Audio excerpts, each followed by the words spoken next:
अच्छा।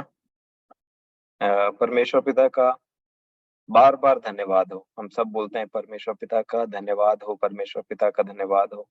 एक्चुअल में हम इसीलिए बुलाए गए हैं। ये परमेश्वर की इच्छा है कि हम हमारे द्वारा प्रभु यीशु मसीह के नाम से परमेश्वर पिता के लिए धन्यवाद और धन्यवाद और धन्यवाद उत्पन्न ही होता चला जाए, क्योंकि परमेश्वर ही हैं जिन्होंने हमें हमारे जीवन में धन्यवाद के इतने सारे विषय दिए हैं। और सबसे बड़ा जो कभी हम भूल नहीं सकते वो ये है कि हम सबको उन्होंने अपने पुत्र में वो जीवन दिया और वो अनंत आशा दी है मेरे प्रियो। वो दान जो वर्णन से अपार है। मैं ज्योति आंटी के लिए और आप सभी के जीवन के लिए परमेश्वर पिता का धन्यवाद देता हूँ। और परमेश्वर पिता जितने लोग भी जुड़े, जैसे बेला दादी जुड़ रही हैं, जितने लोग भी जुड़े, ये परमेश्वर पिता की इच्छा है मेरे प्रियो। आप बस ये मत देखिएगा कि कितने लोग जुड़े हैं, बस ये सुनिए जो आज का वचन आपसे परमेश्वर पिता बोलना चाहते हैं। मैं ज्योति आंटी के लिए धन्यवाद देता हूँ परमेश्वर पिता का कि गवाह। अब देखिए, हम सब के जीवन के लिए परमेश्वर पिता की एक इच्छा है कि हम सब प्रभु यीशु मसीह के गवाह हों। और वही व्यक्ति गवाह हो सकता है जिसके पास में प्रभु यीशु मसीह है। और ये बहुत इम्पोर्टेंट विषय है जो मैं परमेश्वर पिता की इच्छा का विषय बोल रहा था। मैं अभी भी उसी में अलाइंड हूँ। परंतु एक विषय जो परमेश्वर पिता ने मुझे बोला, अपने मतलब प्रभु यीशु मसीह में होकर के, वो जो आत्मा है उन्होंने मुझे सिखाया। और एक वीक पॉइंट जो बोलता है उसके तरफ से भी और जो सुनता है उसके तरफ से भी, जो हमारे मसीही जीवन में एक रुकावट के समान काम कर सकता है मेरे प्रियो। उस विषय में आज मैं और आप इन चीजों को देखेंगे जो परमेश्वर पिता ने मुझे दिया अपने अपने उस प्रकाशन से। और आप लोगों के लिए ऐसा बोलना चाहूंगा मैं। दूसरा कुरिन्थियों की पत्री, उसका 13 अध्याय और उसका 5 वचन। दूसरा कुरिन्थियों 13 अध्याय 5 वचन। परमेश्वर पिता का धन्यवाद तो हो और होता भी है कि हम सब जीवित हैं। पर आज का दिन जो हम जीवित थे, समय निकल गया। आपके पास में आसपास में घड़ी होगी तो थोड़ा देर के लिए शांत होकर के सुनिए, वो टिक टिक टिक टिक करके समय पार होते चले जा रहा है। परंतु प्रतिदिन हम हमारे लिए कुछ करने के लिए परमेश्वर पिता ने ठहराया है, प्रतिदिन। और उसमें से एक कार्य ये है जो हम सबको प्रतिदिन करना चाहिए और सबको प्रतिदिन एक निश्चयता होनी चाहिए। तब जाकर के आप गवाह बनेंगे और तब जाकर के आपके पास में हियाव होगा जो आप बोल रहे हैं। याद रखिएगा, जब पवित्र आत्मा गवाही देता है यीशु मसीह की, तब हियाव से बोलता है। उसको किसी बात का डर नहीं रहता, क्योंकि वो स्वर्ग के राजा की बात कर रहा है। और इसीलिए एक बात जो बोल रहा है यहाँ पे, एग्जामिन, परखो। 5 में लिखा है 13 के दूसरा कुरिन्थियों, अपने आप को परखो। मैं फिर यहाँ पे आज एक ऐसा बात कर रहा हूं जो आपको इंडिविजुअल करना है। इसीलिए मैंने बोला कितने लोग आए, कितने लोग जा रहे हैं, इसमें ध्यान मत दीजिए। आपके आसपास में कौन है, ध्यान मत दीजिए। अपने आप को परखो बोला। अपने आप को परखो कि विश्वास में हो कि नहीं। और ये जो परख होगी उसका स्टैंडर्ड क्या रखा, किस बात से प्रमाणित हो जाएगा। परखने का मतलब टेस्ट, और टेस्ट का जब रिजल्ट आता है तो ये प्रमाणित कर देगा कि आपको क्या करना है। अपने आप को जांचो बोला। पहले परखो और फिर जांचो। Examine and test. फिर क्या बोला, क्या तुम अपने विषय में यह नहीं जानते, तुम अपने ही विषय में यह नहीं जानते कि यीशु मसीह तुम में है। दैट इज, ये है एग्जामिन, ये है परखना है। ये अपने आप को जांचने का विषय है प्रतिदिन। क्या यीशु मसीह तुम में है कि नहीं। यीशु मसीह बाइबल में है, यीशु मसीह प्रचारकों के मुंह में है, यीशु मसीह दूसरों के जीवन में है, यीशु मसीह जहां उनको रहना वहां पे वो है, लेकिन आप में है कि नहीं है, इस बात को जांचना प्रतिदिन बहुत जरूरी है। अन्यथा क्या लिखा है, नहीं तो तुम जांच में निकम्मे निकले हो। ये कैसा है पता है, हम सबको उस न्याय सिंहासन के सामने में खड़े होना है, और उस दिन कुछ बात आपको धोखा दे, इससे पहले परमेश्वर ने हमें इस पृथ्वी में एक एक दिन वो बढ़ाते चले जा रहे हैं, ताकि मैं और आप इस बात को परखें इस पृथ्वी पर। अगर हमको शर्मिंदा होना है तो हम इस पृथ्वी पर शर्मिंदा हो जाएं। अगर हमें डांट सुनना है तो हम इस पृथ्वी पर डांट सुन लें। अगर हमें हमारी ताड़ना होनी तो हम इस पृथ्वी पर ताड़ना कर ले, होने दें। लेकिन उस जांच में निकम्मे नहीं पाए जाना, ये पृथ्वी पर ही तय कर लें। क्योंकि जिस दिन अगर मैं और आप इस पृथ्वी को छोड़ करके उस न्याय सिंहासन के सामने खड़े हो जाएंगे, उस दिन सुधार का मौका नहीं मिलेगा। इसीलिए आज का दिन बहुत ज्यादा महत्वपूर्ण है, और जितने परमेश्वर के वचन के अर्थात परमेश्वर पिता के प्रेमी हैं, प्रभु यीशु मसीह के प्रेमी हैं, वे यहाँ पे उपस्थित हैं। आप सभी को आज का वचन डेफिनेटली, ये गारंटी बोल रहा हूं मैं, गारंटी के साथ आपके जीवन में आज कार्य करेगा। बोलिए आमीन, आमीन। आमीन। मेरे प्रियो जी, इसी बात का मैं बहुत परेशान हुआ एक समय के लिए, क्योंकि मैं किसी बड़े प्रचारक को सुन लूं, बहुत उत्तम बातों को जान लूं, तो ये तो उनके विषय की गवाही है। वो व्यक्ति उतने हाइट में, उतने लेवल में पहुंचा हुआ है प्रभु में, उसको सुन करके आनंदित हो जाना और उस व्यक्ति की बड़ाई कर देना, और खुद धोखे में रहना, और इस बात की निश्चयता नहीं रखना कि मैं प्रभु मुझ में है, मैं प्रभु में हूं कि नहीं। ये बात मुझे बहुत कचोटती थी। मैंने एक समय में बहुत अजीब अजीब अपने लाइफ में चीजों को होते देखा है। जब तक मैं इस बात की निश्चयता तक नहीं पहुंच गया कि प्रभु यीशु मुझ में है, अब मुझे किसी मेडिएटर की जरूरत नहीं है प्रभु के पास जाने के लिए। अब प्रभु को मेरे पास आने के लिए कोई मध्यस्थता की जरूरत नहीं है। अब प्रभु मुझ में है और मैं प्रभु में हूं। इस बात की गवाही के लिए समझ लीजिए, मैं तो बोलता हूं कि जैसे वो भेड़ भटक जाती है, तो वो चरवाहा उसको खोजने के लिए निकलता है 99 को छोड़ के, और जब तक उसे नहीं पा लेता वो उसे खोजता रहता है। ये मेरे साथ में हुआ है, और इसलिए अब मैं उस भीड़ से अलग करके प्रभु यीशु मसीह को बोल सकता हूं, किसी के भी सामने में, किसी के भी सामने में, कि परमेश्वर का पुत्र मेरा है और मैं परमेश्वर के पुत्र का हूं। और ये इसलिए नहीं कि मैंने कुछ किया, परंतु इसलिए कि जो परमेश्वर ने किया है मेरे लिए अपने पुत्र में, मैंने उस पर विश्वास किया। इसीलिए पौलुस की गवाही देखिए, वो क्या बोलते हैं आपको, आप हर में से हर एक व्यक्ति को के लिए परमेश्वर की इच्छा ये है कि हम प्रतिदिन परमेश्वर पिता के पुत्र प्रभु यीशु मसीह में होकर के प्रतिदिन आनंद और उत्साह वाला जीवन बिताएं। यद्यपि, ध्यान से सुनिएगा, यद्यपि कुछ हमारे ऐसे खुद के एक्शंस होते हैं जिनमें प्रतिदिन सुधार की जरूरत होती है, लेकिन उस पर्टिकुलर विश्वास से जो आपने एक समय में किया था, उससे डाइवर्ट मत होइए। क्योंकि जैसे ही आप हताश होने लगते हैं, आप उम्मीदों को खोने लगते हैं।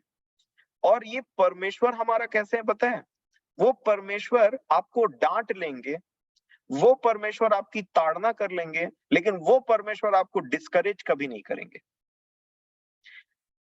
आप देखिए, कभी भी परमेश्वर का ये एटीट्यूड है नहीं कि वो किसी को डिस्करेज कर दें, हतोत्साहित कर दें।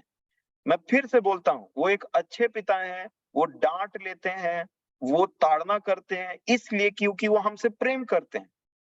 ये प्रेम का प्रमाण है जो डांटते हैं परमेश्वर, क्योंकि जिस दिन परमेश्वर ने डांट लगाना छोड़ दिया ना, जिस दिन परमेश्वर पिता ने सुधार करना छोड़ दिया, तो समझ लीजिए उस दिन हम व्यभिचार की संतान ठहरे। ये हम उसकी संतान है ही नहीं, ऐसा वाला सिस्टम है। इसलिए प्रतिदिन डिस्करेज बस मत हुई। आप मन फिराइए। मैं भी बहुत सारी बातों से मन फिराता हूं, लेकिन डिस्करेज कभी मत होना, क्योंकि हमारा परमेश्वर के लिए क्या लिखा है? वो उत्साहित करने वाला परमेश्वर है। He is a God of encouragement. जब पतरस चल रहे थे नदी में, पानी के ऊपर में, वो 2 कदम चले और गिर गए। तो जब वो पानी के अंदर में थे, तो प्रभु ने वहां पे पतरस को खरी खोटी सुनाना स्टार्ट नहीं कर दिया, नहीं तो वो मर जाते। उन्होंने पहले हाथ बढ़ाया, निकाला, सेफ रखा और फिर डांट लगाया, ताकि ये चीज दोबारा ना हो। अगर सोचिए प्रभु ऐसे बोलते कि चलो जाओ तुम डूबो, अब मैं तुमको नहीं बचाने वाला, और वो ऐसे ऐसे करने लग जाते। नहीं, उनको पता था कि ये डूब के खत्म हो जाएगा। तब उन्होंने हाथ को बढ़ाया, निकाला, खड़ा किया और तब जो शिक्षा देनी थी दी। चिट्ठियों में भी देखिए, प्रकाशित वाक्य में जो चिट्ठियां लिखी गई कलीसिया को, उसमें भी आप देख सकते हैं। सोचिए, इतना नम्र है हमारा प्रभु यीशु मसीह, जो डांट करके ये बताता है मैं तुम्हें इसलिए डांटता रहा हूं कि मैं तुमसे प्रेम कर रहा हूं और मैं उसकी ताड़ना करता हूं, और तुम्हें मतलब मैं नहीं चाहता कि कोई नाश हो जाए। इसको बोलते हैं प्रेम। क्या आप प्रभु यीशु मसीह को इस तरीके से जानते हैं? मेरे प्रियो, दुष्ट हमेशा आपके मन में एक डाउट उत्पन्न करेगा, और वो जब आपका जो विश्वास है ना, जो बहुत ही आदरणीय है, बहुत ही महिमा के योग्य है परमेश्वर की दृष्टि में, वही विश्वास के चलते आपके असीम धन की जो परमेश्वर ने आपके स्वर्गीय स्थानों पर रखी है, सब संतों के साथ में उसकी रक्षा हो रही है। ये मानो आपका बहुत बड़ा धन स्वर्गीय स्थानों में रखा है विश्वास करने के चलते प्रभु यीशु मसीह में, और उसके ऊपर एक ताला लगा हुआ है। ताले के अधिकतर कितने चाबी रहते हैं? 2 चाबी रहते हैं।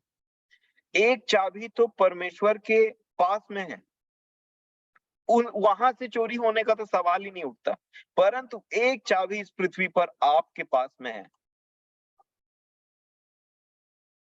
मैं ऐसा क्यों बोल रहा हूं? मैं चाहता हूं आप मेरे साथ में पतरस की पत्री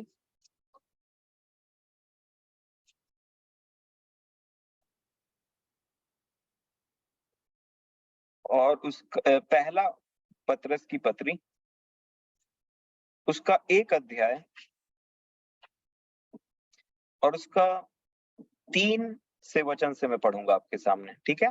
ध्यान से देखिएगा। पहला पतरस, पहला अध्याय, 3 वचन से क्या लिखा है? हमारे प्रभु यीशु मसीह के परमेश्वर और पिता का धन्यवाद हो, जिसने यीशु मसीह के मरे हुओं में से जी उठने के द्वारा अपनी बड़ी दया से हमें जीवित आशा के लिए नया जन्म दिया, अर्थात एक अविनाशी और निर्मल और अजर मिरास। ये मिरास सब संतों के साथ में है, क्योंकि एक बात हमको समझना है कि हमारा जो विश्वास है ना, आप यहीं पे एक हाथ रखिए और निकालिए दूसरा पतरस की पत्री, पहला अध्याय और उसका पहले वचन को देखिए। यहाँ पे पतरस ने एक बात बोला, क्या लिखा? शमौन पतरस की ओर से, जो यीशु मसीह का दास और प्रेरित है, उन लोगों के नाम जिन्होंने हमारे परमेश्वर और उद्धारकर्ता यीशु मसीह की धार्मिकता द्वारा हमारे समान बहुमूल्य विश्वास प्राप्त किया है। मतलब वो बोल रहे हैं कि जो विश्वास में आ रहा है, जैसा प्रेरितों के काम में लिखा था, हमारे समान पवित्र आत्मा दिया गया। यहाँ वो बोल रहे हैं हमारे समान विश्वास के इक्वल भागीदारी है।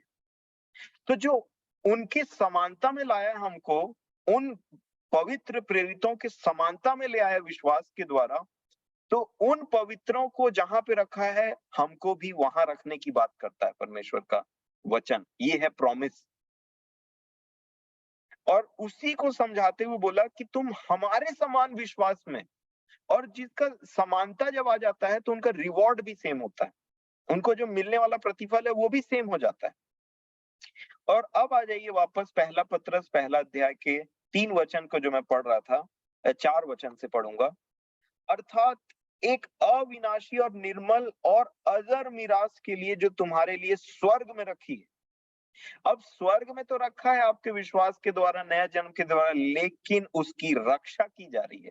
आगे क्या लिखा है? जिनकी रक्षा परमेश्वर की सामर्थ से। दो रक्षक है मेरे प्रियो आपके स्वर्गीय धन का।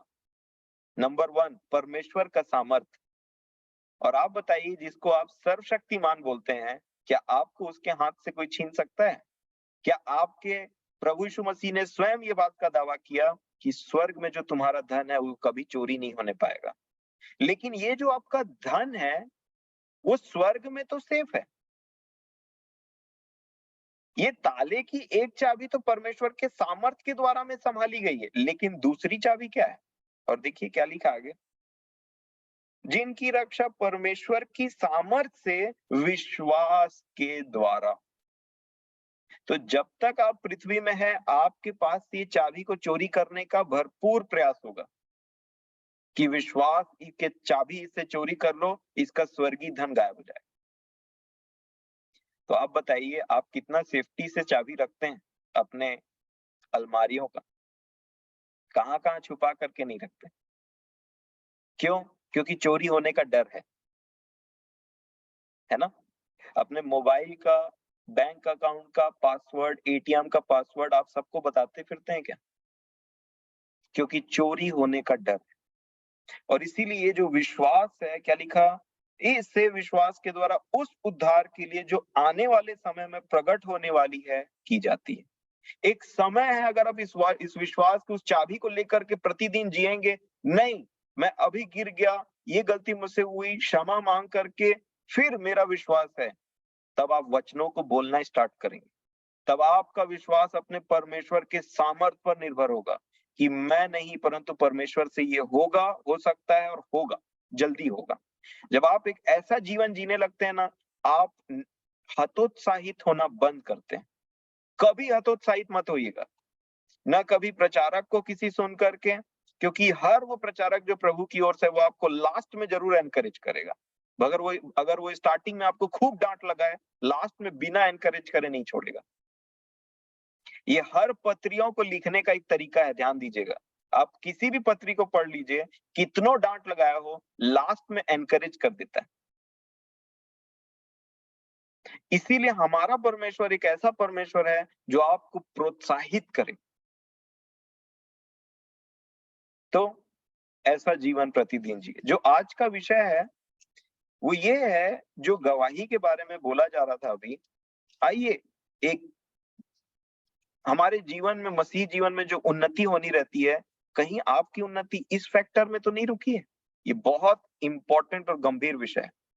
पहला यूहन्ना उसका 5 अध्याय, पहला यूहन्ना की पत्री उसका 5 अध्याय, और मैं 10वें वचन से पढ़ूंगा। ध्यान दीजिएगा, हमने अभी दूसरा कुरिन्थियों की पत्री 13 अध्याय 5 में पढ़ा कि यदि मसीह यीशु तुम में नहीं है तो तुम जांच में निकम्मे निकले, फेल निकले। अब देखिए 10वें वचन में क्या लिखा है, पहला यूहन्ना 5:10 लिखा है, जो परमेश्वर के पुत्र पर विश्वास करता है वो अपने ही में गवाही रखता है। अपने ही में गवाही रखता है। किसकी गवाही रखता है? ऊपर के वचनों को आप पढ़ेंगे तो परमेश्वर की गवाही अपने में रखता है। परमेश्वर ने अपने पुत्र के विषय में गवाही दी है, पानी के द्वारा, लहू के द्वारा, आत्मा के द्वारा। और जो उस पर विश्वास करता है वो उसी परमेश्वर के टेस्टमनी को, अपने परमेश्वर की गवाही को अपने में रखता है। और वो गवाही क्या है? लिखा है, जिसने परमेश्वर पर विश्वास नहीं किया उसने उसे झूठा ठहराया है। ये बहुत बड़ी बात है, बहुत बड़ी बात है, क्योंकि उसने उस गवाही पर विश्वास नहीं किया जो परमेश्वर ने अपने पुत्र के विषय में दी है। इसका मतलब आप क्या समझे? अगर आप परमेश्वर की गवाही पर विश्वास करते हैं तो आपने अच्छा काम किया है और आप सच पर विश्वास करते हैं। अगर आप परमेश्वर के पुत्र पर विश्वास नहीं करते तो वो आपके पास में नहीं होगा और आपने परमेश्वर को झूठा ठहरा दिया, वो ये बोल रहा है। और इसलिए 11 वचन में लिखा है, और वह गवाही यह है। कौन? अपने आप में ये गवाही हम में से हर एक के पास होनी है, और वह यह है कि परमेश्वर ने हमें अनंत जीवन दिया है। आपके पास है ये गवाही? है ना? परमेश्वर ने हमें अनंत जीवन दिया है। आगे क्या लिखा है? और यह जीवन उसके पुत्र में है। तो क्या गवाही रखना है? अनंत जीवन आपका है, पुत्र आपका है। और आगे क्या लिखा है? 12 वचन, जिसके पास पुत्र है। परमेश्वर ने जगत से ऐसा प्रेम किया, उसने अपना पुत्र दे दिया। ये परमेश्वर की तरफ से काम हुआ। आपने लिया कि नहीं उस पुत्र को? ये आपका व्यक्तिगत संबंध है, आपका व्यक्तिगत गवाही है। और इसलिए लिखा है, जिसके पास पुत्र है उसके पास जीवन है, और जिसके पास परमेश्वर का पुत्र नहीं है उसके पास जीवन भी नहीं है। ये क्लियर कट बात है। हो सकता है आप में से बहुत कुछ लोग ऐसे हो जो इस बात को सुन के घबरा रहे हो, या अपने आप में जांच कर रहे हो, तो आपको कुछ गड़बड़ी लग रही है। इस बात की निश्चयता आज के आज होनी चाहिए, और इसीलिए मैं आपको बड़े ही सावधानी से, बड़े ही धीरे धीरे परमेश्वर की इच्छा एक एक करके बता रहा हूं कि आप कहां पे पाए जाते हैं उसमें। क्योंकि परमेश्वर की इच्छा से बड़ी और कोई चीज नहीं है। यीशु मसीह परमेश्वर की इच्छा में आए, परमेश्वर की इच्छा में कार्य किया, परमेश्वर की इच्छा में सब कुछ किया। रोमियो की पत्री में लिखा है, वो संतों के लिए पवित्र आत्मा परमेश्वर की इच्छा के अनुसार प्रार्थना करता है। यही यूहन्ना की पत्री में अगर आप आगे देखेंगे तो यहाँ पे क्या लिखा है 14 वचन में, और हमें उसके सामने जो हियाव होता है वह यह है कि यदि हम उसकी इच्छा के अनुसार कुछ मांगते हैं, तो इच्छा को, महत्व को आप बाईपास नहीं कर सकते, नहीं तो आप स्वर्गीय जीवन से बाईपास हो जाएंगे। ये इम्पॉसिबल है परमेश्वर की इच्छा के बिना उसमें जाना। अब जो मैं आपको बताना चाह रहा हूं, इस बात का प्रॉब्लम है। प्रॉब्लम ये है कि हम में यीशु मसीह क्यों नहीं हो पाता, क्यों हमारे पास में ये गवाही नहीं है, क्यों परमेश्वर ने जो हमें दिया है उसका बोल्डनेस हमारे पास में नहीं, क्यों परमेश्वर ने जो ऑलरेडी ऑफर कर दिया है उसको हम रिसीव नहीं कर पाते। और ये बहुत लोगों के साथ में है। इसलिए एक ऐसा व्यक्ति आपसे बात कर रहा है जो एक समय में खुद बहुत परेशान था, और इसलिए मैं जो बोल रहा हूं वो कोई प्रवचन कम, एक गवाही ज्यादा है, ताकि आप उत्साहित हो, ताकि आप जाने कि प्रभु ने मुझे आप लोगों के बीच में, मेरे जीवन में क्या किया, और आपके जीवन में क्या करने के लिए वो मुझे यहाँ पे खड़ा किया है। मेरा कोई, मैं आपको सच बताऊं तो मेरी तो इच्छा है कि जितना ज्यादा समय मैं प्रभु के साथ बिता सकूं उतना ज्यादा अच्छा है। लेकिन जैसा ज्योति आंटी ने कहा, वो एकदम फैक्ट बात है कि हम सबको गवाह बनाया है, और आपको गवाह होना ही है। मेरे प्रियो, इसके लिए एक वचन मैं आपको पढ़वाना चाहूंगा। दूसरा कुरिन्थियों 11 अध्याय और उसका 2 वचन। ये 2 ऐसे वचन है जिसको जानना बहुत जरूरी है। जो प्रचार करते हैं उनको भी जानना बहुत जरूरी है, और जो सुनते हैं उनको भी जानना जरूरी है। दूसरा कुरिन्थियों 11 अध्याय और उसका दूसरा वचन लिखा है, पौलुस कह रहे हैं, क्योंकि मैं तुम्हारे विषय में ईश्वरीय धुन लगाए रहता हूं, इसलिए कि मैंने एक ही पुरुष से तुम्हारी बात लगाई है कि तुम्हें पवित्र कुंवारी के समान मसीह को सौंप दूं। अब यहाँ पे एक्चुअल में 3 लोग हैं, 3 अलग अलग लोग हैं, और तीनों को अपना बात बहुत अच्छे तरीके से समझना है।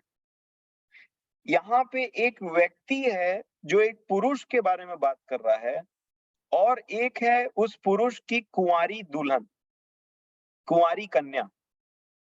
और ध्यान से देखिए, ये पुरुष कोई नहीं, यीशु मसीह जैसा आप सब जानते हैं, और एक कुंवारी कलीसिया है। परंतु इनके बीच में ये जो सेवक है, जो इस कुंवारी का बात लगा रहा है उस पुरुष से अर्थात प्रभु यीशु मसीह से, वो इनके बीच में नहीं खड़ा, वो साइड में खड़ा होकर के बात लगा रहा है। साइड में खड़ा होने का प्रमाण ये है कि वह बोल रहे हैं कि मैं अलग हूं जो तुम्हारी बात लगा रहा हूं मसीह के साथ में। इसका मतलब क्या समझे आप? इसका मतलब ये है दो चीज। आप या तो कहीं भी मीटिंग होता है या कहीं भी जाते हैं, किसी को भी सुनते हैं, तो दो लोग होते हैं वहां पे। एक्चुअल में तीन होते हैं। एक प्रभु यीशु मसीह स्वयं रहते हैं, जिसको मसीह बोला गया है, ठीक है। एक होता है बोलने वाला स्पीकर, और एक होता है सुनने वाले की कैटेगरी। अगर बोलने वाला अपने आप को मसीह के सामने खड़ा कर ले, तो सुनने वाले मसीह को कभी नहीं देख पाएंगे। आप समझे मैं क्या बोल रहा हूं? ये बोलने वाला इसलिए बोल रहा है ताकि आपको मसीह से मिला पाए, यीशु से मिला पाए। अगर बोलने वाला आपके सामने ऐसे खड़ा हो रहा है, मतलब अपनी बातों से आप छिपा दिया मसीह को अगर, तो आप कभी प्रभु यीशु मसीह को नहीं जान पाएंगे, और ये बहुत हो रहा है। नंबर 2, इसी का अपोजिट, अगर सुनने वाले केवल उस बोलने वाले को देख रहे हैं और उसी से इंप्रेस हो गए और उसी को अपना सब चीज बना लिया, तो समझ लीजिए दुल्हन दूल्हे के दोस्त के साथ भाग गई। आप समझ रहे हैं मेरी बात? इसीलिए बहुत सावधानी से बोलने वाले को साइड हट करके बताना है कि मैं नहीं, परंतु प्रभु यीशु मसीह। सुनने वाले को बहुत ही सतर्कता के साथ में ये समझना है कि ये एक व्यक्ति है जो मुझे मसीह से बुलाएगा। क्योंकि अगर बोलने वाला खड़ा हो गया और उसने आपको कई बार ऐसा होता है कि सामने अगर खड़े हो गए मसीह का एक व्यक्ति, मान लीजिए यूहन्ना बपतिस्मा दाता, वो मसीह के सामने अगर खड़ा हो जाता, यीशु के सामने अगर खड़ा हो जाता, तो कभी लोग यीशु मसीह को नहीं देख पाते, परंतु यूहन्ना का चेला और उसके पीछे पर चलने वाले लोग बढ़ जाते। यही बहुत बड़ा प्रॉब्लम था कुरिन्थियों की कलीसिया में। वो लोगों के पीछे में भागने लगे। इसी को समझना है मेरे प्रियो, ध्यान से समझना है। कौन सी वो बातें हैं जो आपको सुनते समय ध्यान रखना है, कौन सी वो बातें हैं जो आपको बोलते समय ध्यान रखना है। इसको समझना है, इसको समझना है, क्योंकि इसमें सच और झूठ का फर्क है। जो व्यक्ति सच्चा होगा, आप हमेशा उसके द्वारा मसीह से मिल लेंगे। ये बोलने वाले के तरफ का बात बता रहा हूं मैं। और जो व्यक्ति झूठा होगा, आप उसी से चिपक के रह जाएंगे जिंदगी भर। ठीक है। दूसरा, अगर आप सुनने वाले की कैटेगरी में है, तो ये आपकी बुद्धिमानी पर डिपेंड करता है कि आप मनुष्य को चाहते हैं, उसको पकड़ के रखना चाहते हैं जिससे आपने वचन सुना, आप उसके हैं बोलना चाहते हैं, या आप किसी परमेश्वर के ऐसे जन को जानते हैं जो बहुत ज्यादा सेवकाई करता है या फिर बहुत ज्यादा वचन का प्रचार करता है, आप उसी से एकदम लदे हुए हैं और आपको चाहिए ही नहीं प्रभु यीशु मसीह। तो ये आपकी गलती है। और इन्हीं दोनों चक्करों में जो कलीसिया है, वो अपने मसीह से नहीं मिल पाती। अर्थात वो लोग जो प्रभु यीशु मसीह से, अब देखिए एक और वचन मैं आपको पढ़ाता हूं। पहला कुरिन्थियों पहला अध्याय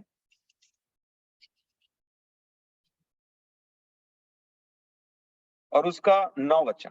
पहला कुरिन्थियों पहला अध्याय 9 वचन। यहां लिखा है, परमेश्वर सच्चा है जिसने तुमको अपने पुत्र हमारे प्रभु यीशु मसीह की संगति में बुलाया। तो परमेश्वर, देखिए परमेश्वर स्वर्ग में है और परमेश्वर ने ये चाहा कि किन्हीं लोगों के प्रचार के द्वारा जो आपको मसीह की बात बताएं, उनके द्वारा आप प्रभु यीशु मसीह की संगति में बुलाए जाएं। किसकी संगति में बुलाए जाएं? मसीह यीशु की संगति में बुलाए जाएं। अब आपको वो लोग ज्यादा पसंद आ गए तो भी गड़बड़ी। अगर उन लोगों ने आपको अपने विषय में अपना सामने खड़े हो गए मसीह के, मतलब अपने ही बारे में अपना चेला बना लिया, तब उसमें भी गड़बड़ी। ये दो चीजों की वजह से लोगों की आत्मिक उन्नति रुकी हुई है और वो अपने मसीह से नहीं मिल पाते हैं। इसीलिए जब पौलुस ने, अब पौलुस को ये बात समझ में आ गया क्योंकि वो परमेश्वर के सच्चे जन थे, और इसलिए जब पौलुस को ये बात समझ में आई तब उन्होंने एक बात इनको समझाने का कोशिश किया कुरिन्थियों की कलीसिया को, और वो था ये, दूसरा कुरिन्थियों 4 अध्याय और 5 वचन। ये जो वचन बोल रहा है उसके तरफ से ये बात को समझिए, जो सच्चे लोग हैं उनके तरफ से बात को समझिए। लिखा है दूसरा कुरिन्थियों 4 के 5 में, क्योंकि हम अपने को नहीं परंतु मसीह यीशु को प्रचार करते हैं कि वह प्रभु है, और अपने विषय में यह कहते हैं कि हम यीशु के कारण तुम्हारे सेवक हैं। दैट ये है सच्चे सेवकों की बात। आप अंतिम दिनों में जी रहे हैं। कई बार ऐसा हो सकता है कि आप सच्चे सेवक के साथ हैं, लेकिन आपको सेवक चाहिए, यीशु नहीं चाहिए। इसीलिए आप सेवक से चिपके हुए हैं। बताइए वो व्यक्ति मर जाएगा तब आपका क्या होगा, आपके आत्मिक जीवन का? जब वो चला जाएगा तो आपके आत्मिक जीवन का क्या होगा बताइए? और जब आप जाने की लास्ट टाइम में मूवमेंट में पहुंचे रहेंगे, एक 5 मिनट बाकी रहेगा आपका यहाँ से टाटा बाय बाय होने के लिए, तो बताइए आपको वो व्यक्ति को याद करके आपको क्या होगा? क्योंकि जब स्तेफनुस मरा तब उसको यीशु और परमेश्वर दिखाई दिए, और जब मैं मरूंगा तो मेरे को कोई परमेश्वर का दास दिखाई देगा तो कोई मतलब नहीं है। मेरे को यीशु के द्वारा जीना है, यीशु में जीना है, और यीशु मसीह ही मेरा जीवन है। ये सब का काम है, ये सब सेवक हैं। अगर आप सेवक के पीछे पड़ चुके हैं तो निकलिए, और उन सेवकों से बहुत सावधान रहिए जो भीड़ को अपने तरफ खींचते हैं, चाहे वो जाने में चाहे अनजाने में, वो मैं नहीं जानता, वो परमेश्वर न्यायी है वो सब चीजों का। परंतु कुछ लोग ऐसे हैं जो अपनी बड़ाई चाहते हैं, अपने भेजने वाले की नहीं। वो भेजने वाले को छुपा देते क्योंकि उनको इतना महिमा आज तक कभी मिला ही नहीं, इतना आदर इतना इज्जत कभी मिला ही नहीं उनको, तो वो बेचारे मगन हो जाते हैं उसमें। बेचारे नहीं, करप्ट लोग हैं ऐसे। और तब वो एक भीड़ को लेकर के खुद भी अलग हो जाते हैं परमेश्वर से, और उस भीड़ को भी अलग कर देते हैं। नहीं मेरे प्रियो, बहुत सावधानी से अपना जीवन बिताना है। आपके पवित्र शास्त्र में लिखा है तुम्हारे पास यीशु है तो जीवन है, ये तुम्हारी गवाही है। तुम्हारे पास यीशु नहीं है तो जीवन नहीं है, ये तुम्हारी सबसे बड़ी कमजोरी, सबसे सब मनुष्यों से अधिक अभागे, ऐसे बोलना चाहिए। इतना क्लोज आकर के नहीं पाया, और यही बहुत बहुत बहुत एक बहुत बड़ा बीमारी है बोलना चाहिए मेरे को। अब देखिए, ध्यान से देखिए, यूहन्ना बपतिस्मा दाता जो परमेश्वर की ओर से नियुक्त किए गए थे, जो सच्चे थे, उनकी बातों को जरा सुनिए। क्या बोला उन्होंने? जब एक समय था जब यीशु मसीह का प्रगटीकरण नहीं हुआ था इजराइल के ऊपर में, यूहन्ना बपतिस्मा दाता को खुद नहीं पता था कि मसीह कौन है, और तब वो समय था कि सबसे बड़ा, जितने स्त्रियों में से जन्मे हैं उनमें से सबसे बड़ा यूहन्ना बपतिस्मा दाता करके यीशु मसीह ने बोला, क्योंकि इजराइल में उससे बड़ा कोई नहीं था परमेश्वर पिता के वचन के अनुसार। उस व्यक्ति को कितना आदर इज्जत मिलता होगा सोचिए, कि सब पूरे इजराइल लाइन से जितने लोग सुन रहे हैं वो परमेश्वर के वचन को मान करके मन फिराने के लिए आ रहे हैं यरदन नदी में। वो व्यक्ति जंगल में रहता है और इतने भीड़ की भीड़ आ रही है, अपने पापों को मान रही है, और वो बपतिस्मा दे रहा है। कितना आदर के योग्य वो व्यक्ति था। लेकिन जिस दिन यीशु मसीह प्रकट हुआ, उसने बोला मैं इसके जूते के बंधन खोलने के लायक भी नहीं, मुझ में इतनी सामर्थ भी नहीं है। इसको बोलते हैं सच्चे लोग। एक समय में परमेश्वर जरूर लोगों का उपयोग करते, अपने सच्चे लोगों का, याद मेरे शब्दों को बहुत ध्यान से सुनिएगा, अपने सच्चे लोगों को परमेश्वर जरूर आपके जीवन में उपयोग करेंगे, लेकिन एक समय तक। अच्छा बताइए, आपको कोई व्यक्ति आग और पवित्र आत्मा से बपतिस्मा दे सकता है? कौन है वो? यीशु मसीह। तो जाना पड़ेगा उसके पास। वही दूल्हा है, वही सब बातों में प्रधान है, वही सब पुत्रों में पहलौठा है। और परमेश्वर को यही भाया कि सब के ऊपर में अपने पुत्र को रखें और सब उसके नीचे नीचे में है, ताकि आप जितने, मान लीजिए पुत्र सबसे ऊपर में है और सबसे निचला व्यक्ति भी आपको बोले मैं नहीं भाई, वो। ये सच्चे लोग, इसको पहचानना है। इसीलिए कई लोग पानी का बपतिस्मा ले लेते हैं। यूहन्ना बपतिस्मा दाता का भी प्रचार था, वो भी प्रचार करते थे, वो वहीं तक सीमित रह जाते हैं। लेकिन पवित्र आत्मा और आग के बपतिस्मा के देने वाले प्रभु यीशु मसीह के कभी नहीं जा पाते। इसलिए वो उस नए जीवन को, उस भरपूरी के जीवन को कभी चख ही नहीं पाते। और इसलिए मेरे प्रियो, जैसे यूहन्ना ने देखा प्रभु यीशु मसीह का प्रगटीकरण हो गया है, उन्होंने बोला मैं इसके जूते के बंधन खोलने के लायक भी नहीं। उन्होंने तुरंत गवाही दी इस बात की। और फिर जब प्रभु यीशु मसीह एक बार आए तो उन्होंने बोला कि जब लोग बोल रहे थे कि देखो यूहन्ना सब उसके पीछे चले जाते हैं, यूहन्ना ने बोला ये तो अवश्य है, ये तो अवश्य है कि मैं घटूं और वो बढ़े। परंतु जो झूठा है उसको उसको बहुत ज्यादा तकलीफ होने लग जाती है। किससे? यीशु से। कि लोग मुझे छोड़ करके यीशु के पास में जा रहे हैं, क्योंकि वो झूठा है। याद रखिए। नंबर 2, सब यही बात आपको समझना है। आपको किसी परमेश्वर के जन ने अगर परमेश्वर का वचन सुनाया है, अगर बपतिस्मा भी उसके द्वारा प्राप्त हुआ है, ठीक है, तो वो इसलिए हुआ है ताकि आप उसके द्वारा परमेश्वर के पुत्र मसीह यीशु में पहुंचे और पवित्र यीशु मसीह के द्वारा पवित्र परमेश्वर के साथ आप सब एक हो जाएं। उस एकता में बुलाए गए हैं, उसमें प्रवेश करना है। नहीं तो जिस परमेश्वर के दास को आप लटक करके रखे ना जीवन भर प्रभु यीशु मसीह के ऊपर ध्यान नहीं दे करके, वही पलट करके बोल देगा न्याय सिंहासन के सामने में कि मैं तो इसको बोल बोल करके थक गया, यीशु की तरफ जा, यीशु की तरफ जा, लेकिन इसको, इसका फेवरेट तो यीशु से ज्यादा मैं ही था, मैं क्या करूं? गड़बड़ हो जाएगा। क्यों? क्योंकि जब आप, मैं आपको एक एक एग्जांपल से बता सकता हूं कि पवित्र शास्त्र में जब यीशु आए तो कोई बोलता था हम अब्राहम की संतान। अब्राहम ने भी नर्क में जाने वाले उस व्यक्ति को बोल दिया कि जा मूसा की तरफ ध्यान दे, जा भविष्यवक्ता की तरफ ध्यान दे। और मूसा बोल बोल के थक गए कि मेरे समान परमेश्वर एक भविष्यवक्ता उठाएगा, तुम अगर उसकी नहीं सुनोगे तो तुम में से वो व्यक्ति काट डाला जाए, खत्म कर दिया जाए। और ये मूसा के पीछे लगे हुए थे। तो पर प्रभु ने बोला तुम पर दोष मैं नहीं लगाता, तुम पर दोष तो मूसा ही लगाएगा जिसका नाम तुम जप रहे हो। पहला कुरिन्थियों की पहले अध्याय में पौलुस ने बोला कि कोई कहता है पौलुस का है, कोई कहता है अपुल्लोस का है, कोई कहता है कैफा का है, कोई कहता है मसीह का है। क्या मसीह बढ़ गया? और जिन लोग बोल रहे थे ना मैं पौलुस का हूँ, उन्हीं लोगों को बोला होगा पौलुस ने, धन्यवाद हो परमेश्वर का कि मैंने बपतिस्मा नहीं दिया। तो देखिए एक छोटा सा ग्लिम्स है, एक छोटा सा बात है यहाँ पे कि कैसे लोग मुकर जाएंगे, कैसे जिन पर आपने अगर आशा लगा के रखा है, प्रभु से ज्यादा इज्जत आदर दे करके रखा है, वो मुकर जाएंगे। या तो वो खुद मरेंगे और आपको भी ले जाएंगे, और या तो वो मुकर जाएंगे और आप चले जाएंगे। मेरे प्रियो, यीशु मसीह की संगति में बुलाया है मुझे और आपको। सब जरिया है, सब जरिया है, और सब आपकी सेवकाई करेंगे, इसलिए परमेश्वर ने रखा है उनको। देखिए एक स्टेटमेंट, पहला कुरिन्थियों की पत्री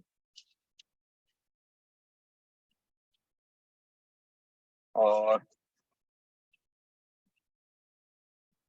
इसका 3 अध्याय और 21 वचन।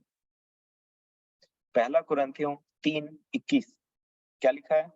इसलिए मनुष्यों पर कोई घमंड न करें, क्योंकि वे सब कुछ तुम्हारा है। कौन तुम्हारे हैं?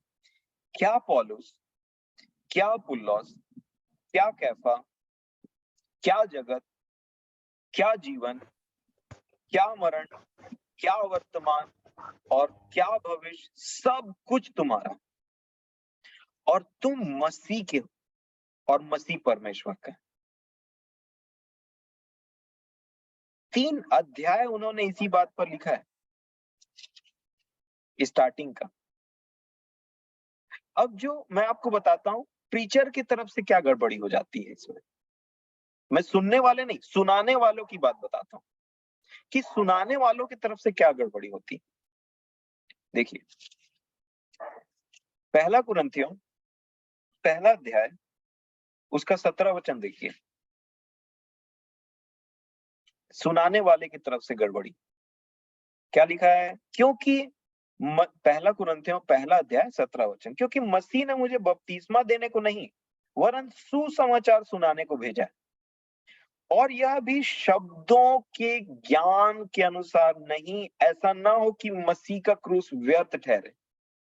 तो मसीह के क्रूस के सामने कई लोगों के शब्दों का ज्ञान आ जाता है, तो मसीह क्या हो जाता है, छुप जाता है।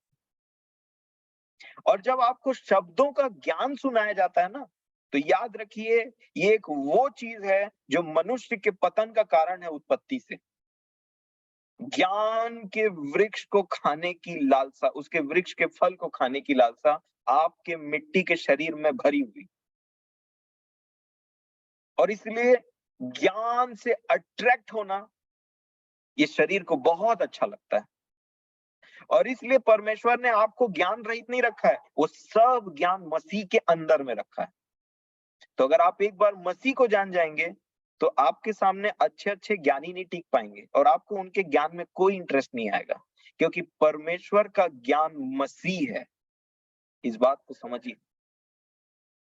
और इसीलिए पौलुस ने बोला, शब्दों के ज्ञान के साथ मैं आया ही नहीं। अगर मैं शब्दों के ज्ञान के साथ में आता तो वो इतना बुद्धिमान था, क्योंकि वो सच्चा व्यक्ति था परमेश्वर का, और प्रभु यीशु मसीह, उसको पता था कि मैं वो चीज नहीं बोलूंगा जो लोगों को मेरे से अट्रैक्ट कर दे, नहीं तो ये मसीह को नहीं देख पाएंगे, क्रूस व्यर्थ व्यर्थ हो जाएगा जिसमें सब सामर्थ छुपा हुआ है। तो उसने बहुत बुद्धिमानी से क्या किया पता है, अपने आप के जितने ज्ञान उसके बुद्धि में समाये थे उसको सबको साइड किया, और सिर्फ मसीह के क्रूस का प्रचार किया। वो क्रूस जहां शैतान का पावर खत्म होता है, वो क्रूस जहां पे आपको उद्धार का सुसमाचार सुनाया जाता है, और वो क्रूस जिसके बिना एक मसीही जीवन जिया नहीं जा सकता। परंतु कुछ अनाड़ी लोग अनाड़ीपन में क्या करते हैं, ज्ञान बता करके मसीह के क्रूस को छुपा देते हैं, और इनकी संख्या भी ज्यादा है, और इनके पीछे चलने वालों की भी संख्या बहुत ज्यादा है। इसीलिए सावधान, अलर्ट। अब मेरे को नहीं पता कि आप कितने सावधान हैं अपने जीवन के लिए, पर मैं बहुत ज्यादा सावधान। मैं नहीं चाहूंगा कि मेरे को कोई ठग दे और अपना बहुत सा समय मैं ऐसे बिता दूं, क्योंकि मैं जानता था एक बात, कि भले मैं मसीह जीवन नहीं जी पा रहा हूं, मैं कमजोर हूं, लेकिन कहीं ना कहीं मैं गलती कर रहा हूं, क्योंकि परमेश्वर का वचन सच्चा है। और जब मैंने ये प्रार्थना की कि प्रभु मेरी मूर्खता को क्षमा करिए, और जो मैंने सुना वो कहा कई बार मैंने दूसरों पर मुझे नहीं, मुझे आप चाहिए, मुझे फर्स्ट हैंड एक्सपीरियंस चाहिए सब चीज का, जैसे आपने बाकियों को दिया। आप परमेश्वर हैं और आपने दरवाजा खोल करके रखा है, तो मैं आपके पास में आऊंगा। भले किस मनुष्य के द्वारा मैं आऊं, कुछ भी हो सकता है, लेकिन मुझे आप चाहिए। अल्टीमेटली मुझे प्रभु चाहिए, मुझे वो जीवन चाहिए जो इसमें लिखा हुआ है। मैं तब तक सेटिस्फाइड नहीं हो जाऊंगा, मेरे अंदर वो प्यास है प्रभु। जब मैंने ऐसा पुकारा, तब उन्होंने बहुत सारी बातों को क्लियर किया।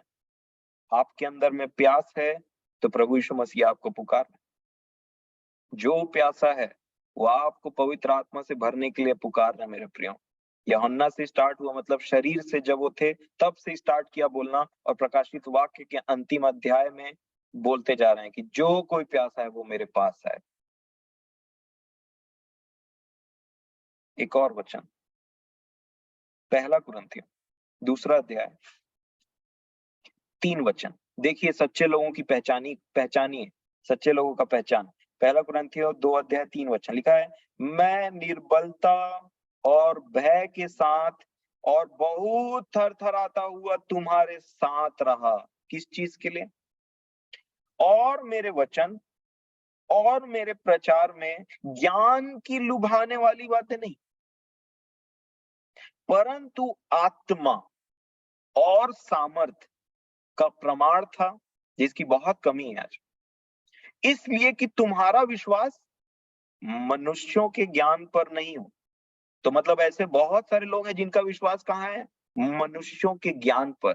और उन मनुष्यों को भी बड़ा मजा आता है कि लोग मुझे इतना आदर, मुझे इतना इज्जत देते हैं और मेरे ज्ञान पर भरोसा रखते हैं। वो लेखा दें, वो लेखा देंगे और आपको भी लेखा देना पड़ेगा। अगर आप इस चंगुल में फंसे हुए तो आप कभी भी स्पिरिचुअली ग्रो नहीं कर पाएंगे अगर आप यीशु से नहीं मिले तो। क्योंकि यीशु वहां पे खड़ा है, बोल रहा है कि आओ मेरे पास में, मैं तुम्हें पवित्र आत्मा और आग से बपतिस्मा दूंगा, और आप बोलते हो नहीं मुझे ये व्यक्ति पसंद है। परमेश्वर आपकी स्पिरिचुअली ग्रोथ को रोक करके रखेगा जब तक आप उसके पुत्र से नहीं मिल लेते। क्यों? क्योंकि आपका विश्वास किसी मनुष्य के ज्ञान पर ना हो। किसका नाम लेते हैं आप? किसका नाम लेते हैं? जब आत्मिकता की बात आती, परमेश्वर के वचन का बात आता है, तब आप किसी मनुष्य के, कुछ मनुष्य तो आपके टॉप फ्लोर में राज्य नहीं कर रहे हैं बुद्धि के, कि उन्हीं का नाम फट से आ जाता है। किस पर विश्वास है आपका? आपके हृदय के अंदर में कोई मनुष्य बसा हुआ है कि कोई परमेश्वर का पुत्र बसा हुआ है? ये क्वेश्चन है। अरे मत जानो ज्यादा, ज्ञान का बात मत रखो, लेकिन प्रभु यीशु मसीह को अपने हृदय में रखो। आप कभी डिसीव नहीं होगे, कभी नहीं फंसोगे इस चीज में। मैं आपको एक और वचन पढ़वाना चाहता हूं मेरे प्रियो। यूहन्ना रचित सुसमाचार, उसका 7 अध्याय। कौन है जो इन बातों का परख सकता है? कौन है जिसके अंदर में डिसर्निंग है कि बात को समझे? भले धीरे धीरे आप समझेंगे, मैं नहीं बोलता आप एक बार में बढ़ जाएंगे, मैं नहीं बढ़ा वैसे, और ना मुझे आज भी बहुत सारी चीजों की जरूरत है, परंतु मैं आपको जो बता रहा हूं वो मैंने प्रभु से प्राप्त किया। मैं प्रभु का प्रचार कर रहा हूं, अपना प्रचार नहीं कर रहा हूं। और इसीलिए देखिए, इसमें से एक बहुत इंपॉर्टेंट बात है, यूहन्ना 7 और 16 वचन। देखिए यीशु का उत्तर लिखा है, यीशु ने, यूहन्ना 7 अध्याय और 16 वचन, यीशु ने उन्हें उत्तर दिया, मेरा उपदेश मेरा नहीं परंतु मेरे भेजने वाले का है। ठीक है, आगे क्या लिखा? यदि कोई उसकी इच्छा पर चलना चाहे, उसकी इच्छा, देखिए फिर आया ये टॉपिक। अगर आप परमेश्वर की इच्छा को जानते हैं, उसकी इच्छा पर चलना चाहते हैं, तो आप झूठ और सही को तुरंत पहचान जाए। यदि कोई उसकी इच्छा पर चलना चाहे तो वह इस उपदेश के विषय में जान जाएगा। बोला, आप देख रहे हैं क्या हो रहा है? अगर आपको परमेश्वर की इच्छा पता है तो जो भी व्यक्ति आपके पास में आएगा वो परमेश्वर की इच्छा के अनुसार बात करेगा, और आप जान जाओगे कि वो अपनी ओर से बात कर रहा है कि अपने भेजने वाले की ओर से बात कर रहा है। आगे क्या लिखा है? यदि, 17 वचन देखिए, बहुत ही मनन करने का विषय है। यदि कोई उसकी इच्छा पर चलना चाहे तो वह इस उपदेश के विषय में जान जाएगा कि वह परमेश्वर की ओर से या मैं अपनी ओर से कहता हूं। यह है डिस्टिंग्विश करना। अब 18 देखिए, मैं 18 पर ध्यान ले जाना चाहूंगा आपका। जो अपनी ओर से कुछ कहता है वह किसकी बड़ाई चाहता है? अपनी बड़ाई चाहता है। वो कभी आपको मसीह से मिलने नहीं देगा। वो बस आपको चकित करने और आपसे प्रशंसा लेने, इसी बात में लगा रहेगा। जो अपनी ओर से कुछ कहता है वो अपनी बड़ाई, अपनी ही बड़ाई चाहता है, परंतु जो अपने भेजने वाले की बड़ाई चाहता है, क्या लिखा? वही सच्चा है। तो सच और झूठ में आप समझ रहे हैं? पहले तो आपको परमेश्वर की इच्छा ठीक ठीक समझनी बहुत जरूरी है, ताकि कोई आपको उछालता ना रहे इधर से उधर, उधर से इधर। और दूसरी बात, तब आप समझ पाएंगे कि जो अपनी ओर से कुछ कहता है वो अपनी बड़ाई चाहता है, परंतु जो अपने भेजने वाले की बड़ाई चाहता है। आपने पौलुस में वो कैरेक्टर देखा, मैंने अभी आपको पढ़ाया कि मैंने कोई ऐसी बात नहीं कही और ज्ञान भरे बातों शब्दों से इस्तेमाल नहीं किया, परंतु क्रूस तक, क्रूस के पास में ले गया ताकि मसीह का क्रूस व्यर्थ ना ठहरे। आप देख रहे हैं कितनी बड़ी बात है। और तब जाकर के लिखा है कि परंतु जो अपने भेजने वाले की बड़ाई चाहता है, जैसे ज्योति आंटी अपनी गवाही में बोल रही थी कि मेरे द्वारा प्रभु आपकी महिमा हो। आप अपने आप के बारे में जांचिए, वो सच्चा है। और आगे क्या लिखा है, और उसमें अधर्म नहीं, इंग्लिश में लिखा है and there is no falsehood, कोई झूठ नहीं है उसमें, वही सच्चा है। आप देख रहे हैं कैसे पहचानना है आपको। अब अब आप थोड़ा इमेजिन करिए कि इस दुनिया में चल क्या रहा है प्रभु के नाम से, और आपको कितना सतर्क रहना चाहिए प्रभु के नाम से। आपको ये गंभीर बात लग रही है मेरे प्रियो। अब देखिए एक और एग्जांपल सच्चे लोगों की। वो लोग क्या करते हैं पता है आपको। पहला यूहन्ना की पत्री, पहला यूहन्ना रचित सुसमाचार उसका 1 अध्याय और उसका 29 वचन को खोलेंगे मेरे साथ में।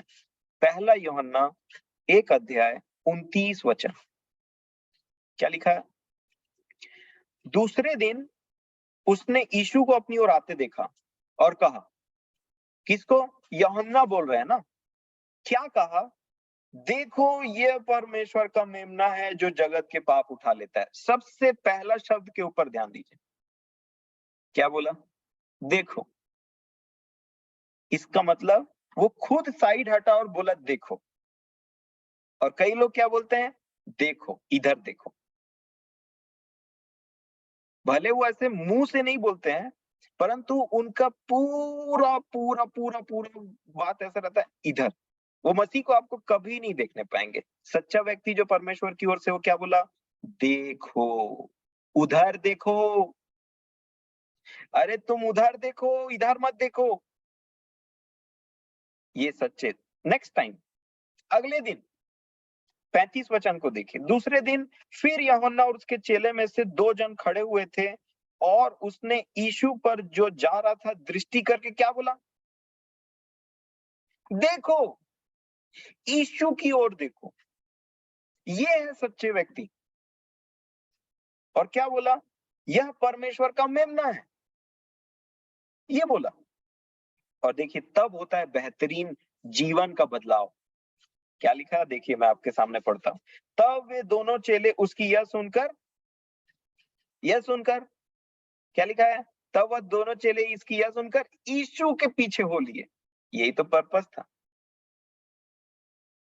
पर्पस क्या था, यीशु के पीछे लोगों को भेजना, यूहन्ना बपतिस्मा दाता का पर्पस था। ये उनको बहुत अच्छे से पता था और ये उन्होंने बहुत अच्छे से निभाया भी। और तब यीशु को एक वह चेला मिला जो परमेश्वर की ओर से था, अंद्रियास। अपने जीवन का सबसे बेस्ट डिसीजन लिया अंद्रियास ने। इमोशनल होकर के नहीं बोला, यूहन्ना बपतिस्मा दाता मैं आपके साथ इतना दिन से जुड़ा हूं, मैं यीशु के पीछे नहीं जाऊंगा, मैं उसके पीछे नहीं जाऊंगा, मैं आपका चेला हूं, आपसे मैंने बहुत सारी बातों को सीखा है। नहीं, उसको खत्म करना है वहां से। और अंद्रियास यीशु के पीछे हो लिए। यहाँ पे लिखा हुआ है 38 वचन में देखिए, यीशु ने मुड़कर उनको पीछे आते देखा और उनसे कहा, तुम किसकी खोज में है। उन्होंने कहा, हे रब्बी, तू कहाँ रहता है, तेरी खोज में है। तो यीशु ने बोला, चलो तो देख लोगे। अब कहां तक ले गया, स्वर्ग तक ले गया। और यूहन्ना के पीछे रहते तो कहां तक जाते, वो तो जेल में बंद हो गया बेचारा, सिर कट गया। खुद डाउट में आ गए थे कि यही मसीह है कि हम किसी और की बाट। तो चेलों का क्या हुआ, जो यूहन्ना के चेले थे उनका क्या हुआ, क्योंकि यूहन्ना के भी चेले थे। आप देख रहे हैं मैं क्या बोलना चाह रहा हूं। जितने बुद्धिमान थे उन्होंने जैसे ही सुना कि यूहन्ना बोल रहा है कि यीशु, यह देखो परमेश्वर का मेमना, तो लोग उनके पीछे चले गए। और जो यूहन्ना के पीछे रह गए, मैं नहीं जानता उनका क्या। 3 अध्याय यूहन्ना की पत्र, यूहन्ना रचित सुसमाचार 3 अध्याय में आई। क्या बोल रहे हैं देखो, देखिए ये 28 वचन में लिखा है, तुम तो आप ही मेरे गवाह हो। अपने आसपास के लोगों से बोल रहे हैं, मैंने कहा मैं मसीह नहीं, ठीक है, मैं मसीह नहीं हूं, मैं मसीह मतलब तुम मेरे गवाह हो कि मैंने बोल लिया। अब तुमको फिर भी यहीं लटक करके रहना, तो तुम अपने हिसाब से चुन लो कि मेरे ही पीछे चलोगे। मैं मसीह नहीं परंतु उसके आगे भेजा गया हूं। जिसकी दुल्हन है वही दूल्हा है, और जिसकी दुल्हन है वही दूल्हा है, परंतु दूल्हे का मित्र जो खड़ा हुआ उसकी सुनता है, दूल्हे के शब्द से बहुत हर्षित होता है। अब मेरा यह हर्ष पूरा हुआ है, अवश्य है कि वह बढ़े और मैं घटूं। मतलब पर्पस जो था यूहन्ना बपतिस्मादाता का परमेश्वर की तरफ से, वो था कि दुल्हन अर्थात वो लोग, वो बीच का व्यक्ति था, वो कभी मसीह के सामने खड़ा नहीं हुआ। उसने लोगों को बोला, देखो मैं नहीं हूं, तुम उसके हो। वो है परमेश्वर का मेमना। और जब लोग ना यूहन्ना को जो घेरे रहते थे, जब वो यीशु की तरफ जाने लगे, उनको उन्होंने एक शब्द बोला, एक सेंटेंस बोला, अवश्य है कि वह बढ़े और मैं घटूं। ना मुझे कोई भीड़ चाहिए, ना मेरे पीछे कोई लोग चाहिए, परंतु मेरा जो पर्पस था वो ये था कि मैं दूल्हे का मित्र हूं, जो दुल्हन को दूल्हे से मिलाने आया हूं। अगर दूल्हा दूल्हा अगर अगर दूल्हे का मित्र दूल्हे की दुल्हन को अपने तरफ ले जाए, तो आप सुन करके देखिए कैसा लगा। दूल्हे ने अपने मित्र को बोला कि मेरी दुल्हन वहां पे रह रही है, उसको लेकर के आओ मेरे पास में। अगर दूल्हे का मित्र जो है वो दुल्हन को लेके कहीं और भाग गया, कैसा लगा सुन करके? ये पहला सिनेरियो। दूसरा सिनेरियो, अगर दुल्हन को लेने के लिए दूल्हे का मित्र आया और बोल रहा है कि चलो दूल्हे के पास में, तो दुल्हन बोल रही है कि मैं तुम्हारे ही पास में रहूंगी। कैसा लगा सुन करके? ये हो रहा है, ये हो रहा है, और बहुत से लोग समझ नहीं पा रहे हैं। तो गड़बड़ी दोनों तरफ से होती है। जो दूल्हे के मित्र बन करके आते हैं, उनके तरफ से भी गड़बड़ी हो जा रही है, क्योंकि वो एक्चुअल में डाकू हैं, उनमें झूठ है। और जो दुल्हन है, वो दूल्हे को देख ही नहीं पा रही है, उसको दूल्हा चाहिए ही नहीं, उसको चाहिए दूल्हे के दोस्त। प्रभु आपकी सहायता करे, जो मैं बोलना चाह रहा हूँ आप समझ पाए मेरे प्रिय। मैं कोई फॉरेन लैंग्वेज नहीं बोल रहा हूँ, यहाँ पे जो लिखा है वही बोल रहा हूँ। तो परमेश्वर पिता आपकी सहायता करे जो मैं बात बोल रहा हूँ, क्योंकि जब आप अंत के दिनों में जब आप न्याय के दिन में पहुंचेंगे ना मेरे प्रियो, तो मैं आपको बताना चाह रहा हूँ, उस दिन ये धोखा ना हो। क्योंकि जितने पर आपने आशा लगाई है ना, वो सब अपना हाथ झाड़ लेंगे आपके ऊपर से, ठीक है। और इसीलिए यूहन्ना बपतिस्मा दाता ने बोला था, तुम ये मत बोलो कि तुम अब्राहम, अपने अपने मन में ये मत सोचो कि हम अब्राहम की संतान है। तुम अब्राहम के नाम का जो है ना, ये मत एक तो बैरियर बना करके चिपका लो कि हम अब्राहम के हैं तो हम मसीह के नहीं और हम ऐसे नहीं है। उसने कहा कि इससे पहले कि अब्राहम था मैं हूं। अब्राहम ने भी इनको बोला मसीह की तरफ जाओ, मूसा ने भी बोला इनको मसीह की तरफ जाओ, दाऊद ने भी बोला इनको मसीह की तरफ जाओ, यूहन्ना बपतिस्मा दाता ने भी बोला इनको मसीह की तरफ जाओ। पर एक और वचन मैं आपको पढ़ाना चाहता हूँ। ये जो बार बार प्रभु यीशु मसीह को ये लोग बोलते थे ना, मूसा ने ऐसा बोला, मूसा ने ऐसा लिखा है, मूसा की व्यवस्था के द्वारा। आपको पता है प्रभु यीशु मसीह ने एक बात बोला, यूहन्ना रचित सुसमाचार और उसका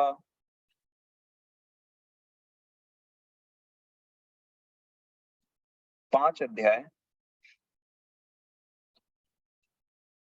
और उसका 45 वचन, 45, यूहन्ना 5:45। देखिए क्या लिखा है, यह न समझो कि मैं पिता के सामने तुम पर दोष लगाऊंगा। तुम पर दोष लगाने वाला तो मूसा है, जिस पर तुमने जिस पर तुमने भरोसा रखा है, मूसा वही तुम पर दोष लगाएगा। आपने किस पर भरोसा रखा है? जो मसीह यीशु में है उन पर दंड की आज्ञा नहीं। जो मूसा में है, जो अब्राहम में है, जो है उसको वैसा बोलते हैं, ये सब झूठे हैं। क्यों? क्योंकि ना अब्राहम झूठे थे, ना मूसा झूठे थे, ना दाऊद झूठे थे। इन्होंने सब मसीह की तरफ में इशारा किया था। पर इन्होंने क्या, इनका एक बात क्या था? वही लिखा है, परंतु यदि तुम उसकी लिखी हुई बातों पर विश्वास नहीं करते, तो मेरी बातों पर कैसे विश्वास करोगे? यही दृष्टांत से बोला था अब्राहम के द्वारा। वो दृष्टांत जब प्रभु ने बताया ना लूका 16 में, उसने बोला जब वो मूसा और भविष्यद्वक्ताओं की बातों पर विश्वास नहीं करते, तो मरे हुओं में से जो कोई जाएगा, तो उसकी बात पर कैसे विश्वास करेंगे? ये इम्पॉसिबल है। और इसीलिए प्रभु ने क्या बोला, देखिए 40 में एक बात बोला, इसके यूहन्ना 5 के 40 में लिखा, फिर भी तुम जीवन पाने के लिए मेरे पास नहीं आना चाहते। मैं इसको 39 को पढ़ूंगा, तब आपको समझ में आएगा।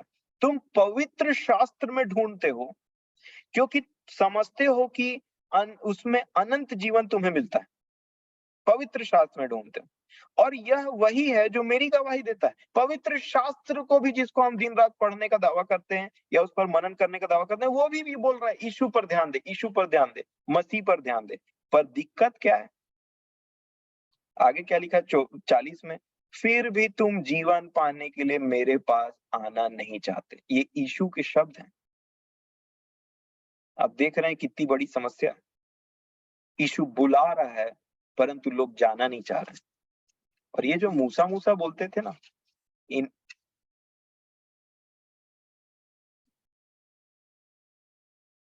देखिए 7 अध्याय इसी का 19 वचन निकालिए।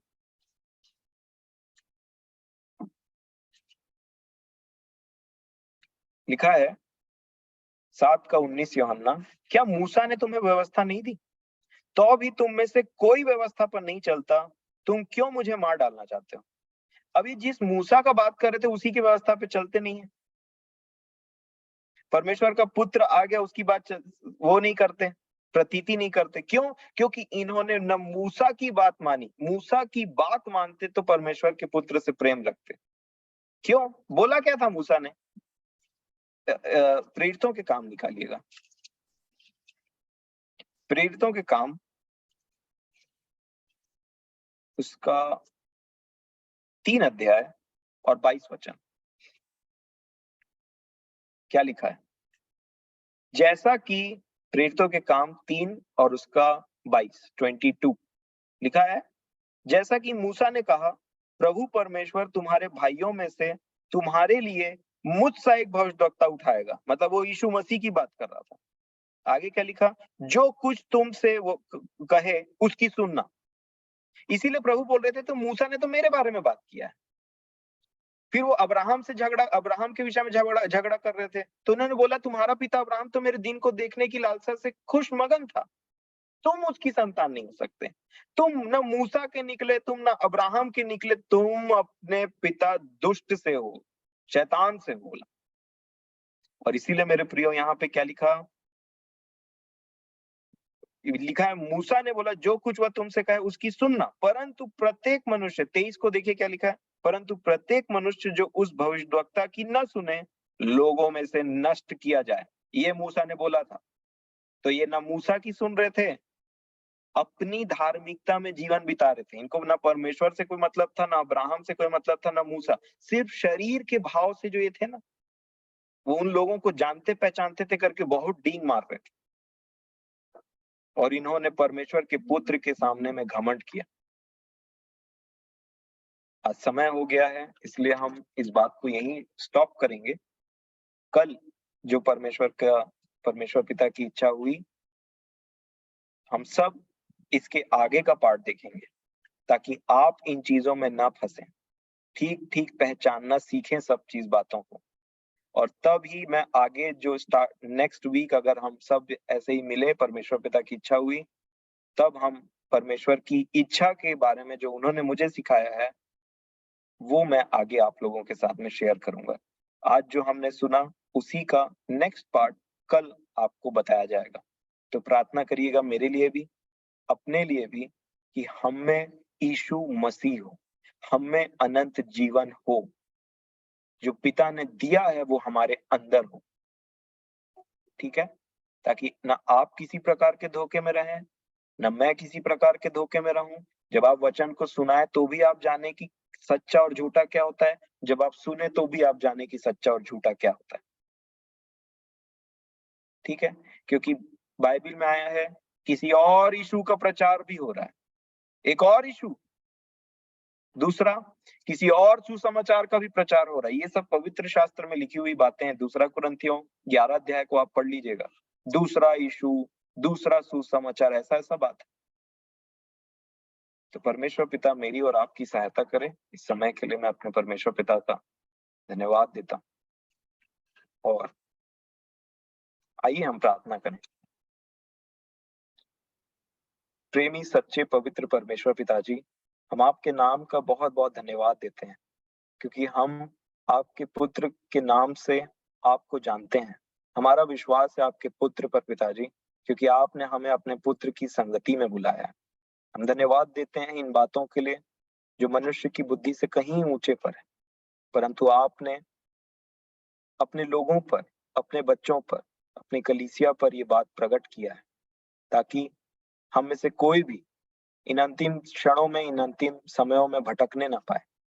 हमें से हर एक के जीवन में प्रभु यीशु मसीह, ताकि हम जांच में निकम्मे नहीं निकले, परंतु हमारे पास भले और कुछ चीज की निश्चयता हो ना हो, परंतु इस बात की निश्चयता हो कि प्रभु यीशु मसीह हम में है और अनंत जीवन हमारा है। प्रेमी परमेश्वर पिताजी, मैं आपको धन्यवाद देता हूँ इस सुंदर समय के लिए और हम सबके जीवनों के लिए। जितने भी कमजोर हैं, अपने आप को दुर्बल पाते हैं पिताजी, मैं जानता हूँ एक समय में मैं भी ऐसी था, परंतु मैंने कराहा और आपके नाम को पुकारा और आपने सब डाउट को क्लियर किया और आप करते चले जा रहे हैं।